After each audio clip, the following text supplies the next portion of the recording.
खूप लोक त्यामध्ये आहेत.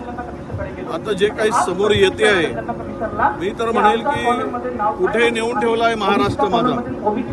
हे जे बंधुगिरी चालली, ही बनवाबनवी जी चालली आणि ओबीसीना विशेष करून मूर्ख बनवण्याचा जो काही धंदा चालला, हे सगळे धंदे मला वाटतं की कधी कधी सरकार पुरस्कृत आहेत का, आणि सरकारचे एवढे मंत्री त्यामध्ये अडकले असताना सरकारकडून कुठलीच कारवाई दखल घेतली जात नाही.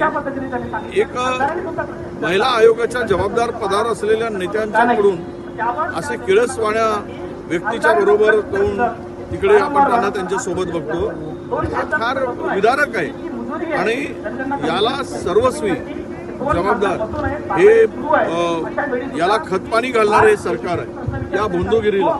कारण हे जे माणसं पेरलीत काही भारतीय जनता पक्षाने, ही माणसं काही पगारी माणसं पेरली ते प्रबोधनासाठी, ज्योतिषशास्त्र सांगण्यासाठी, वास्तुशास्त्र सांगण्यासाठी, कथा प्रवचन करण्यासाठी हे असे बंधू माणसं पेरले गेले. काल पाहिलं आपण एक थोरात नावाचा तुषार थोरात नावाचा काहीतरी एक कीर्तनकार आहे, त्यांनी त्या लहान मुलीवर अत्याचार केला, हे आपण बघितलं.